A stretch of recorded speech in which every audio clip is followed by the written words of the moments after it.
Hi all.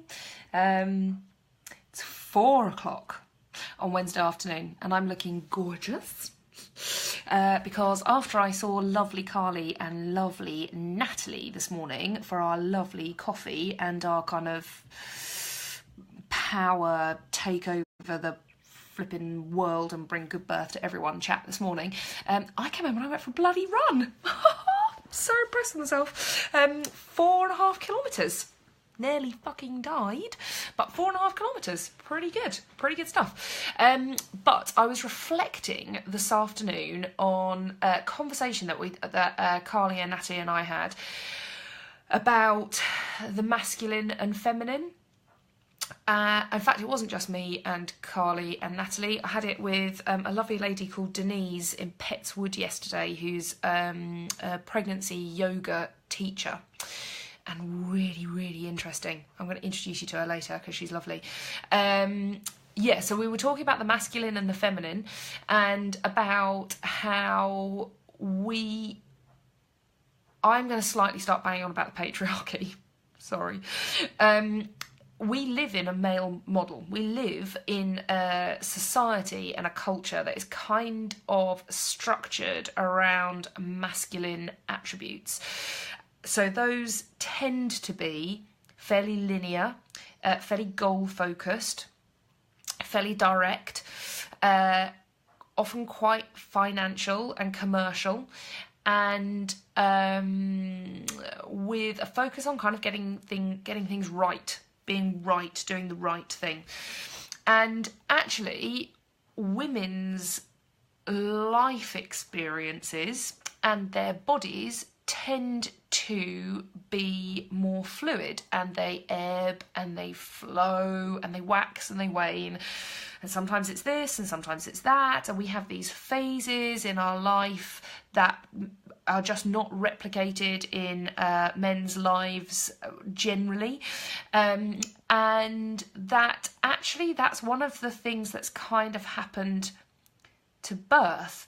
So this kind of medical model where we treat birth as an illness or a disease, and it's positioned in hospitals, and the thing about hi Leah, how you doing, lovely? And it's positioned in hospitals, and really people who go to hospitals are people who have had some sort of trauma or who have a disease, or worst case scenario are already dead. When you go and see your NHS midwives, they quite rightly talk you through your various options if things don't go to plan, or you take a different option, or things pan out in a different way.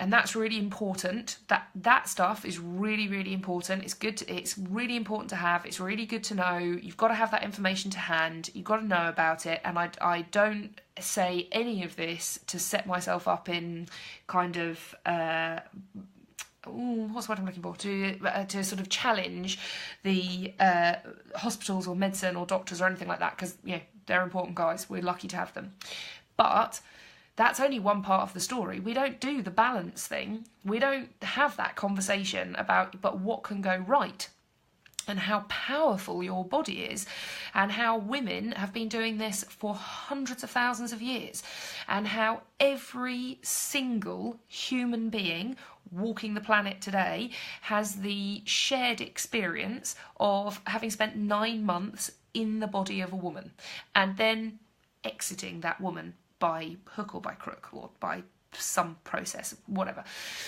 We don't really talk about that positivity, and we don't talk about how ebb and flow is important. It is important, and the ability to divert from your plan based on what's going on in the day, that is really important. And I think often when we have been successful in our jobs, we have developed the skills to keep self busy, to keep self occupied, to work towards the goals, to do the stuff, to be on time, to be on budget, to mirror all of those masculine attributes, which I'm not being negative about, but they are kind of more masculine attributes. And that's absolutely the antithesis of what we need in birth. In birth and pregnancy and mothering, you need to be reactive. You need to be able to go with the flow and to divert from what's going on today. And actually, I think quite a lot. So this is partly also stimulated by, I've got a colleague who works in Hampshire called Wendy Wood, who runs some other birth coaching work down there. And she was talking about people having run an event at Mothercare last week, and there were people going, oh my God, it's so expensive. Like, the birth preparation is so expensive. And thinking, you're about to spend £1,000 on a buggy. Hi, Hayley. How you doing, lovely? It's nice having two of you watching. I quite like it. Are you watching at work? Quite like the idea of you both sitting at work tuned into me. And not that you know, that it's right, you know, you need to spend money on, you know, safe quality goods for your kids. It's really important. But we've kind of fallen into this cultural acceptance that preparing for birth is pointless. You know, the number of times I've heard people say, oh, there's no point doing a birth plan because the second you go into labour, it all goes out the window. And I think, bullshit. That's bullshit. It's not like, why, in that case, why bother to prepare for a marathon? You know, why bother to prepare for a job interview? Why bother to prepare for your holiday?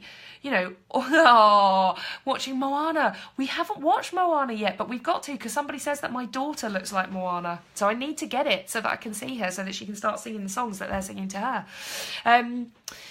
Yeah, so we've kind of fallen into this cultural thing about don't bother preparing for birth because it's pointless, and it's crap.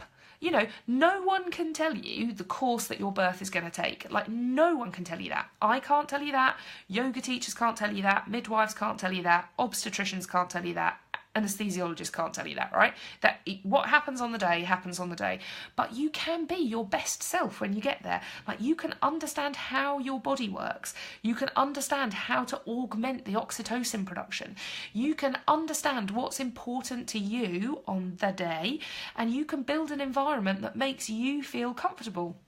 You can understand how to ask questions of medical professionals in a way that doesn't sound, I can't remember any of the words that begin with C today, that doesn't sound confrontational. There we go. That doesn't sound confrontational and doesn't sound punchy and doesn't sound difficult. You can learn how, you can teach your partner how to support you in birth. Like, birth preparation is so important, and often it's treated like this slightly weird, slightly off-kilter, bit tree-huggy, bit hippie, oh yeah, do birth coaching, you see how that works out, love. And I'm cross today. I might be a bit hormonal, but I'm really on my soapbox about it. And I felt that I wanted to kind of jump on and say it and see what you think. I mean, like, when I was pregnant, all three of my pregnancies, people kept saying to me, oh, do birth preparation. When I tell people what I do for a living, when I tell people that I'm a birth coach, I often get this, oh, that's a bit weird, isn't it? And I'm on LinkedIn because I used to work in marketing and advertising. And people keep going, oh, that's the weirdest job title I've ever heard. And I think, why should it be? Why should it be? The vast proportion of women get pregnant and have kids. Like, everybody is the result of a pregnancy. Why is a birth coach a weird thing to do? I just don't get it. And actually, why is it any different from executive coaching? So, I've got loads of friends who do executive coaching, who go in and they'll coach like, hey, Carly Gudgeon, lovely to see you, lady.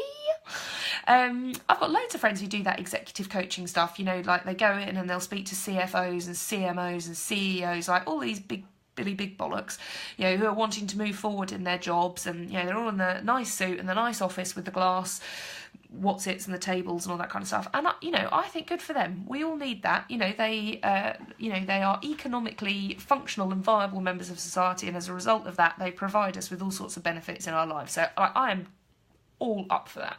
You go, guys. I support you. But if I'm going to support you in your choices and your career plans, and I'm going to subscribe to this view that you having a career coach is a sensible thing, then actually women deserve that too. We deserve the right to prepare for our births in the way that we want to. That makes us feel comfortable and safe and secure and happy. And actually, do you know what? So I don't know, Carly, can I say what you do? Can I tell them what you do for a job? I'm just waiting for Carly to give me a big heads up and say, yeah, of course you can, love. Okay, it's possible that she's she says that she's watching, but she might not be able to give me the what's it. I'm just going to say loosely that Carly works with. Oh, okay. She says hi, of course. Okay, cool. So Carly is a midwife, right? And she works in a birthing centre. And she was telling us this morning about, you know, women who come in, that shallow breathing, because they're panicking, because they're fearful of what's happening, because they don't really understand how their bodies are working and what's going on, and because they have been sold this cultural lie that they are now out of control and that they now can't control what's going on and that they're just going to have to suck it up and get on with it and things will be done to them. And Carly was saying, I go in and I talk to them and I say, you're amazing, you're doing a great job, and look, breathe and you can be in control of it and it's fine. And that's the stuff that we need. That's the stuff that women need. Oh, what, you panicked, Hayley? You had like a... Yeah, I know, it's hard. It is hard, you know, like the first time you're doing it, second time you're doing it, third time you're doing it, you don't know what's coming. There is a natural sort of sense of anticipation because you literally don't know what's coming any time, right? So that's my kind of soapbox. That is my soapbox. I'm going to be talking about that a lot in the coming weeks, about how we have the bloody right to take control of what's happening to us and to do it the way that we want to do it in an environment that's right for us. Yeah. Yeah. So I've calmed down a bit. I might go and have a cup of tea and talk myself off my shelf, off my fence. Look at my shiny, runny face. Hayley, enjoy Moana. Is it good? I'm assuming it is. I'm assuming the kids love it. I need to get it, don't I? I need to do a little bit of Amazon work and get Moana for the kids to watch this weekend because I think it's going to be cold and there's only so much time I can spend in a cold park, frankly. Carly Gudgeon, I love you a lot. A lot. And let's get another date in and we'll see you all soon. Look after yourselves. Bye.